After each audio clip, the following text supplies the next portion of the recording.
Video में मौलाना वहीदुद्दीन खान की किताब जिसका नाम है इस्लाम आधुनिक युग का निर्माता, उसके एक पाठ एकेश्वरवाद की चर्चा की गई है।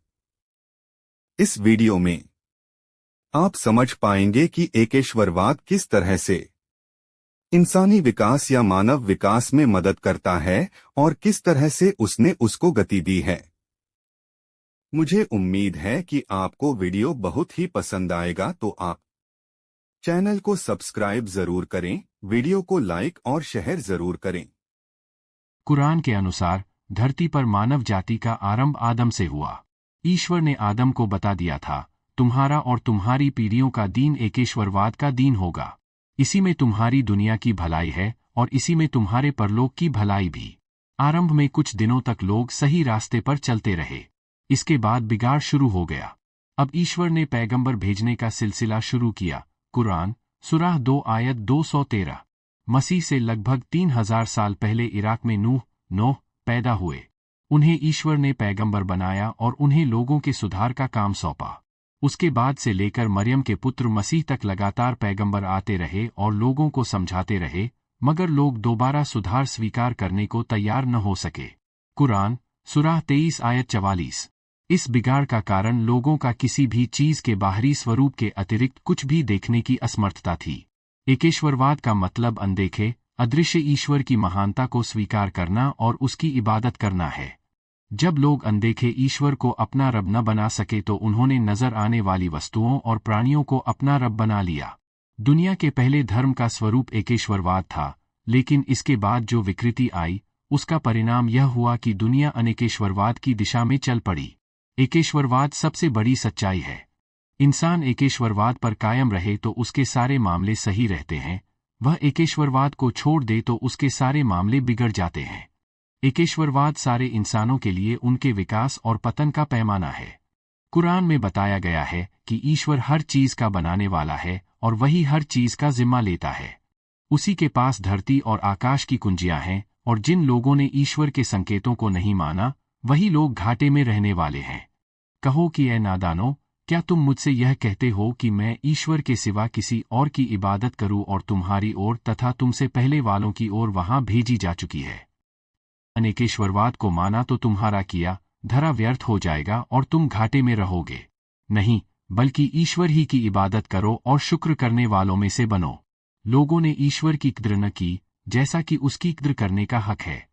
हालांकि क़यामत के दिन सारी की सारी धरती उसकी मुट्ठी में होगी और आकाश उसके दाएं हाथ में लिपटे हुए होंगे।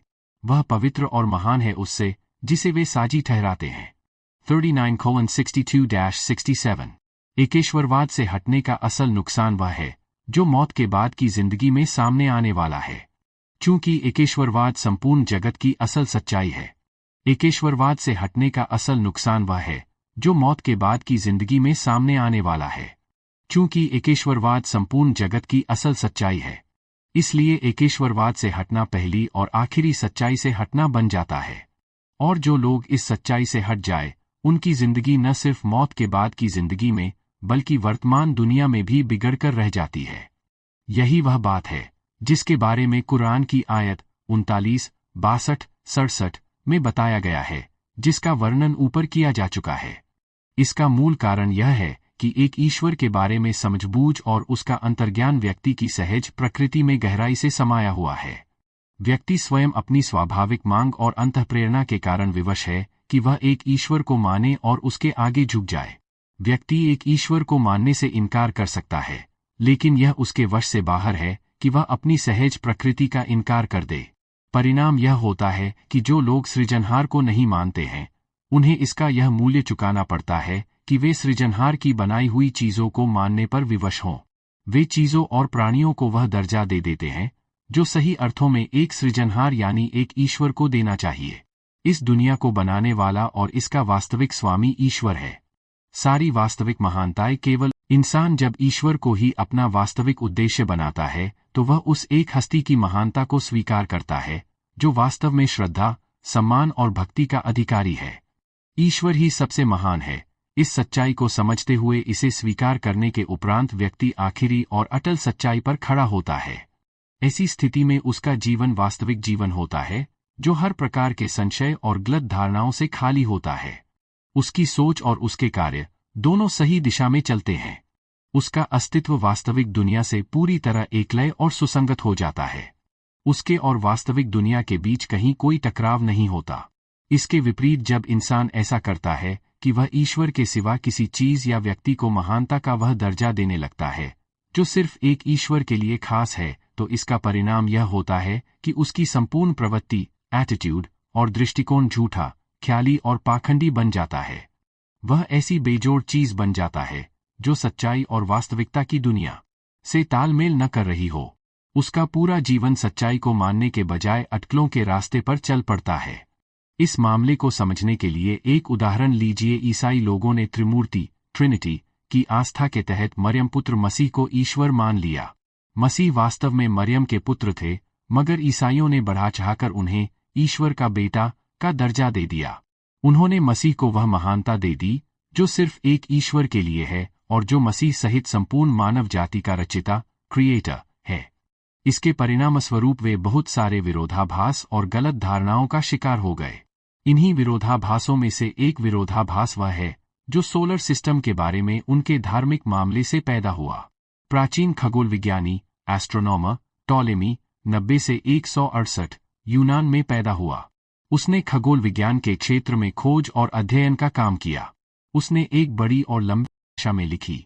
उसमें उसने यह विचार पेश किया कि पृथ्वी ठहरी हुई है और सूरज, चांद तथा अन्य सभी ग्रह उसके चारों ओर घूम रहे हैं। उसका जमाना पहली सदी और दूसरी सदी 90 से 168 है। ईसाइयों की सरपरस्ती और समर्थन की वजह से यह दृष्टिकोण लगातार लोगों के दिमाग पर छाया रहा। 16वीं सदी में कोपरनिकस ने इस विचारधारा को समाप्त किया। ईसाइयों के यहाँ धर्म का मूल विश्वास मसीह का मानवता के पापों के लिए अपनी जान की बलिदानी है, कफ़ारा, प्रायश्चित, जिसके द्वारा ईश्वर ने संपूर्ण मानवता के मोक्ष, सैल्वेशन का प्रबंध किया। मसीह के बलिदान की घटना एक ऐसी मुख्य घटना है जिसका संबंध न केवल मानव जाति से बल्कि संपूर्ण जगत से है। संपूर्ण जगत की यह मुख्य घटना मसीह का सभी मनुष्यों के पापों के प्रायश्चित के लिए सूली पर चढ़ना, चूंकि धरती पर घटी घटना है, इसलिए ईसाई धर्मशास्त्र के अनुसार पृथ्वी को संपूर्ण ब्रह्मांड का सबसे महत्वपूर्ण स्थान और उसका केंद्र बिंदु मान लिया गया। इस आधार पर ईसाइयों ने टॉलेमी के भू केंद्रीय जियोसेंट्रिक ब्रह्मांड के नजरिए का जबरदस्त समर्थन किया और इसे धार्मिक आस्था की हैसियत दे दी गई। ईसाई लोग हर उस कोशिश के विरोधी बने रहे जो सूर्य केंद्रीय खगोलीय मॉडल, हेलियोसेंट्रिक एस्ट्रोनॉमिकल मॉडल की सोच की ओर ले जाने वाला हो। यहाँ तक कि कोपरनिकस, गैलीलियो और केपलर की खोज और रिसर्च ने इसे अंतिम रूप में गलत सिद्ध कर दिया। Encyclopedia Britannica 1984, Volume 4, page 522। Encyclopedia Britannica 1984 के थीसिस लेखक ने लिखा है कि ईसाई धर्मशास्त्र के अनुसार मोक्ष की योजना एक ब्रह्मांडीय घटना, यूनिवर्सल इवेंट थी। मसीह का बलिदान ब्रह्मांडीय महत्व रखता था। इसका संबंध इंसान से लेकर पशुओं तक था, लेकिन आधुनिक खगोल विज्ञान से पता चला कि हमारी पृथ्वी ब्रह्मांड, यूनिवर्स के विशाल समुद्र कंकड़ से ज्यादा हैसियत नहीं रखती। इस सच्चाई के आधार पर खुद मसीह का महत्व भी किसी हद तक कम हो गया। साथ ही साथ मुक्ति और मोक्ष का ईश्वरीय कार्य एक बहुत ही छोटे से ग्रह पृथ्वी पर सिर्फ एक छोटी सी घटना बनकर रह गया।